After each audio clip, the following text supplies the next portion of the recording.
The Eastern Roman Empire, commonly known as Byzantium, and the Islamic Caliphate were the two richest and most culturally sophisticated civilizations of the Middle Ages. The two cultures first met when Islam sprang forth into the world in the 7th century CE and steamrolled through Byzantine Egypt and Syria, shocking the Roman world to its core and sending it into a deep contemplation and transformation as they contemplated on how to change and adapt in the face of this new ascendant superpower. In this episode, we will investigate just what these changes were, how Byzantium viewed the Islamic conquests, how their economy and state apparatus changed, as well as their ideology and social structure.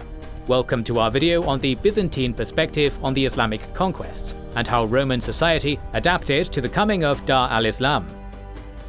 This week our YouTube members and patrons will continue watching our series on the Iberian Reconquista, with the video on the Battle of Sagrajas, the engagement that allowed the Almoravids to keep the balance of power on the peninsula.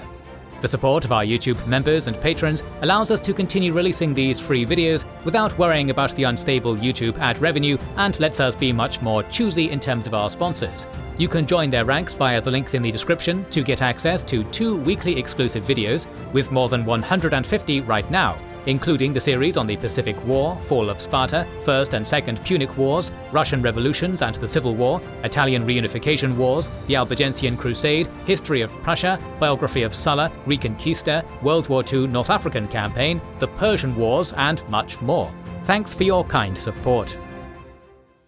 The Byzantine Empire was already in a period of transition when the Islamic conquests began in the 640s. Palestinian provinces were already becoming more urban, and this continued under the caliphs. At the same time, Byzantium's eastern and southern provinces were depleted after having been long embroiled in the Byzantine-Sasanian War of 602 to 628 CE. These regions were both under looser control and ethno-religiously distinct. Thus, it should be no surprise that when the early Islamic conquests occurred, most of the region was taken over by Islamic forces, as there were local actors that were either indifferent or opposed to the Byzantines. Such relatively speedy conquests came as quite a shock to the Byzantines, both for those under new Islamic rule and those still living in imperial territory. Within the remaining Byzantine provinces, the use of the Christian Church as a means to give divine sanction to the emperors that had begun under Emperor Heracleios continued and accelerated. Heracleios had shown himself in propaganda as a soldier of Christ who was ready to defend the faith and personally go to battle in the name of God. This is an ideology that was used by later emperors in response to future Islamic invasions. In an ironic twist, these theological developments mirror Islamic notions of just and holy war. The concept of a holy war against religious enemies would endure for most of Byzantine history. It would be used as a casus belli, or reason for war, for centuries thereafter, such as when the ruthless Nikephoros Phocas reconquered the island of Crete from the Arabs in the 10th century CE. Shortly after the early Islamic conquests, different peoples who were formerly Roman subjects and now under Arab rule reacted in different ways to their new state of affairs. For instance, a Nestorian Archbishop of Adiabene in modern-day Iraq, Ishoyab III, considered the new power that took over his homeland to have been sent as a punishment from God. However, this does not mean he was for revolting against Islamicate rule.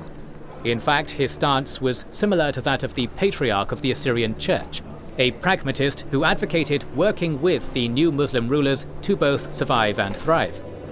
A similar existential view was promoted by Sophronius I, Chalcedonian Patriarch of Jerusalem. As the Islamic troops were besieging the city, his sermons saw the conquests as a failure of the piety of the Christian population and due to their sins. However, he tried to lessen the damage of the invasions by negotiating with Caliph Umar ibn al-Khattab. The view that Christians in the newly conquered territories should cooperate with their new Muslim overlords was shared by a monk known as Anastasios the Sinite, who went as far as to blame the Islamic conquests on the sins of the reigning Byzantine Emperor Constans II.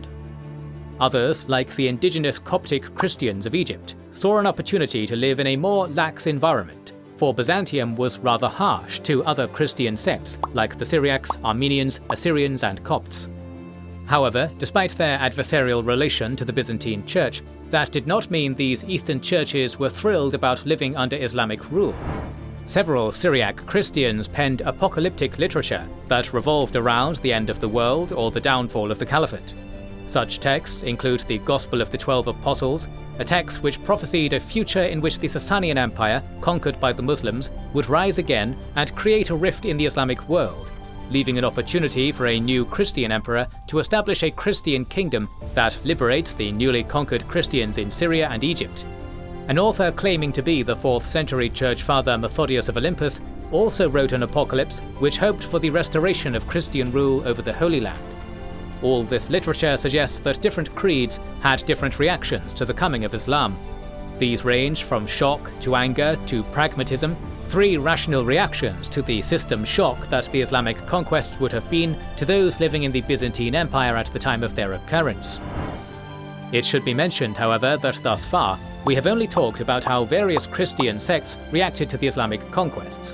For other religious communities, like the Jews, the coming of Islam meant a coming of more freedom, as caliphs like Umar allowed them to settle in Jerusalem, something they had not been allowed to do under Byzantine emperors like Heraclius. This example is indicative of the complexity of reactions in the former Byzantine territories to the Islamic conquests. Both inside and outside the new Byzantine borders, former and current Byzantine subjects had to cope with these seismic shifts, and did so in very different ways based on location, belief, and social status. The Byzantine reaction to the Islamic conquests also involved changing the economic structure of their now shrunken empire. The lost provinces in Syria, Egypt, and North Africa were important economic and cultural hubs, containing large and supremely important cities like Alexandria and Antioch, both of which were now taken over by the Rashidun Caliphate. Moreover, other economically important parts of the Byzantine Empire, such as eastern Anatolia, were not fully conquered but were nonetheless devastated by raids or wars during the 7th and 8th centuries. Other regions, like the islands of Cyprus and Armenia, became condominiums of both the Arabs and the Byzantines, subject to joint taxation by both powers. As was to be expected, the Byzantines had to adapt to this new economic reality. Some cities in the newly Arab-conquered Near East changed due to the reorientation of their economies to new trade routes, with some towns declining and others rising.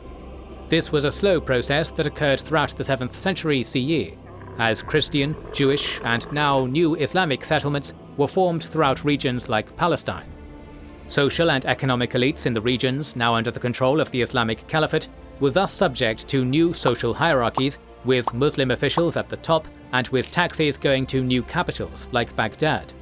The militarization of the frontier regions, a factor we'll look at later, necessitated a shift in economic production. In many border regions between the Byzantines and the Caliphate, such as Anatolia, new military settlements were created, expanding their landholdings and increasing their economic power. Thus, a new landowning elite comprised predominantly of military men of soldierly origins was created during the 7th and 8th centuries CE, replacing the old senatorial elites who ruled over these lands before. Urban bishops also managed to gain some economic power, as previously secondary cities left within Byzantium became more prominent economically. Some bishops even managed to create family dynasties. The patronage of churches also shifted, as offerings in the Church of St. Demetrios in Thessaloniki from the period show a focus on families. This shows a shift in religious traditions, possibly due to the chaos and social transformation brought by the Islamic conquests, even in places far away from the wars. In places like Anatolia, where the invasions had an impact on population size and settlements, the economy shifted. This led to a more rural economy, based on fortresses and larger plots of land worked by local peasants. Thus, Byzantium had a more feudal society, whose inequalities would accumulate over the next 3 centuries. This was a vastly different system from the one that had existed before the Islamic conquests, where the Byzantine economy was centered on integrating rural areas with large urban centers. This system eroded away after the Islamic conquest, as during the wars with the Arabs, many cities declined or were destroyed, making the old economic model less sustainable. Thus, the military elites managed to impose their landlordism on the local population more effectively. With that said, many urban centers in the Byzantine Empire continued to function even after the Arab conquests, although in a more disconnected manner than previously due to the disruptions of trade with the former provinces. Overall, the Byzantine economy that emerged after the 7th century CE was more feudal and military than the one that had existed before the rise of the Islamic Caliphate, and was something that Byzantine elites saw as necessary to respond to the rise of a military force that was powerful enough to best them. This social structure would define Byzantium up until the fall of Constantinople in 1453. Byzantium's military and administrative systems were also subject to major changes as a response to the Islamic conquests, partially due to the evident weaknesses the Byzantine army faced in the early invasions, during which time the Romans suffered many military defeats to Arab forces, leading to the loss of Egypt and Syria. Because of this, it was evident that military reforms had to be conducted. After the Islamic invasions, the Eastern Roman Empire was now shrunk and required strong internal cohesion. Thus, new taxation structures were constructed to curtail the power of regional officials and likely the new classes of landowners, eventually leading to the re-establishment of some imperial authority in the provinces. The thematic system of military provinces, which was in its larval stage during the 6th century, began to fully solidify in the 7th century CE. These themata had appointed regional officials called the Diukitai, who were responsible for fiscal and tax administration. The central banking of the empire was already undergoing some reforms during the early reign of Heraclius, particularly in the minting of coinage and its own administrative independence.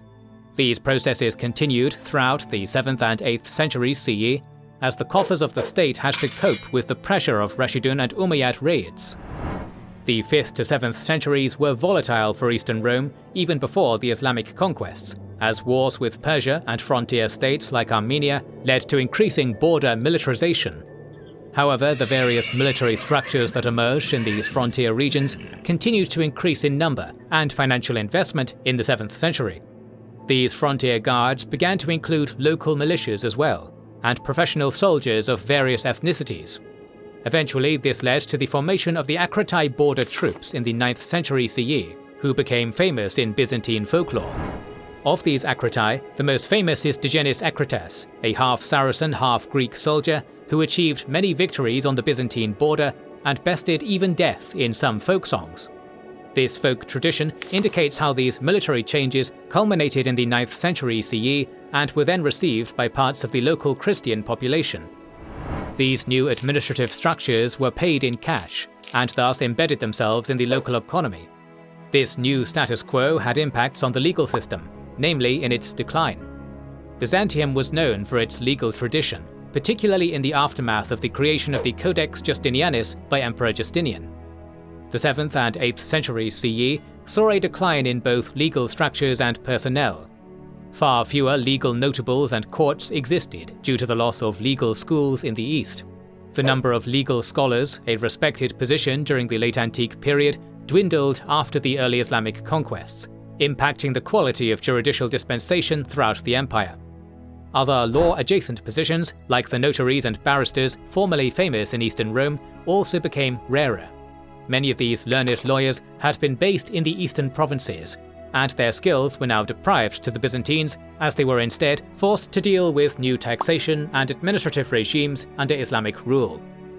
Thus, we can see that Byzantine administration contracted in terms of legal officials, but also increased in terms of military ones. In some respects, Byzantium lost many of its resources and significantly declined in administrative control. Thus, new structures, both military and administrative, were needed to fill the gap left by the decline of the previous administrations. In the 8th to 9th centuries CE, the Byzantine realm was more cohesive and militarized, particularly in the east. This was a feedback loop which synergized with the ascending military and landowning aristocracies and likely solidified the military-industrial complex and the feudal nature of the medieval Byzantine state. From the Byzantine elite's point of view, these changes were necessary to ensure the state was strong. Another aspect of the Byzantine Empire that underwent significant change after the Islamic conquests was its political and cultural institutions. Byzantium faced much displacement due to the Islamic conquests, with many church leaders from the conquered regions fleeing to Anatolia and Greece. Moreover, the emergence of the Muslim religion on the world stage resulted in some interesting political developments in the Roman Christian Church. Christianity, like Islam, is a religion claiming to have a creed and ethics for all humanity, and was now, for perhaps the first time in its history, facing another faith claiming to be the same. Thus, in an effort to homogenize their religion to present a more unified front against the theological threat posed by Islam, the Byzantine Church began more actively subsuming any lingering local pagan beliefs into Christianity. Moreover, material culture from the period continues to show Greek myths, a testament to their impact amongst the Byzantines of all social standings. Non-Chalcedonian Christian denominations also became subject to more strict oversight, as most emperors continued a policy of favoring Chalcedonian Christianity to ensure the empire had a cohesive ideology for all to follow. Thereafter, Christian theology increased its focus on a universal message, with ideas such as the Oikoumene, or the whole world as being realms of God with the Byzantine emperor as his chosen representative. This belief made the Byzantine state a more absolutist one, based on Christianity as a unifying ideology. The continuous close relationship between the church and the state in the Byzantine period was established long before the Islamic expansion. However, the existence of an opposing universalist faith meant that Christianity in Byzantium became even more interlinked to the Byzantine state. Initial responses to the early Islamic invasions were ones of shock, as the Byzantines saw the Arab forces as little more than tent-dwelling barbarians. However, by the 9th century CE, some Byzantine notables recognized Islam and the so-called Saracens as their cultural equals. This is emphasized in a text written by Patriarch Nicolaus Mystikos and directed towards Caliph al-Muqtadir of Baghdad. Two sovereignties, that of the Arabs and that of the Byzantines, surpass all sovereignty on earth, like the two shining lights in the firmament. For this one reason, if for no other, they ought to be partners and brethren. We ought not, because we are separated in our ways of life, our customs and our worship, to be altogether divided, nor ought we to deprive ourselves of communication with one another by writing in default of meeting personally. This is the way we ought to think and act, even if no necessity of our affairs compelled us to it.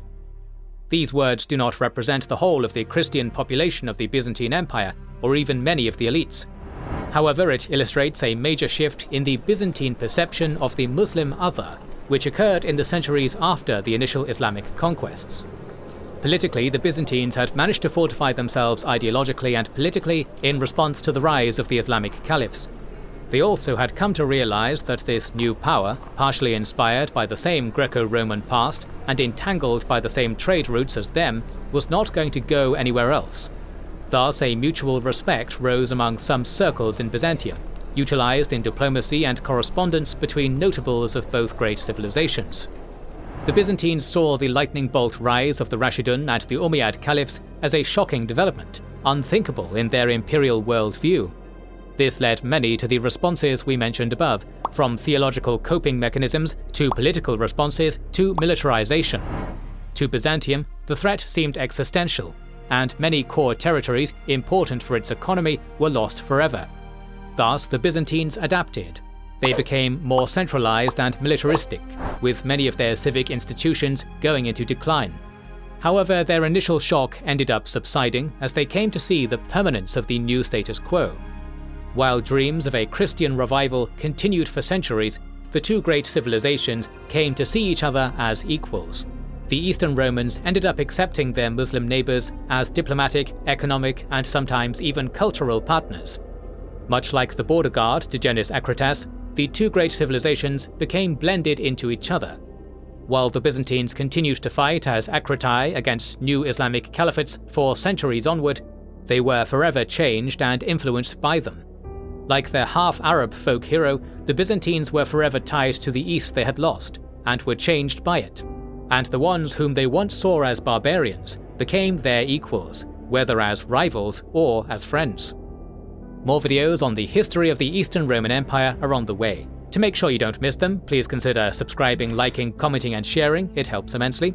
Our videos would not be possible without our kind patrons and YouTube channel members, whose ranks you can join via the links in the description to know our schedule, get early access to our videos, access our private Discord, and much more. This is the Kings and Generals channel, and we will catch you on the next one.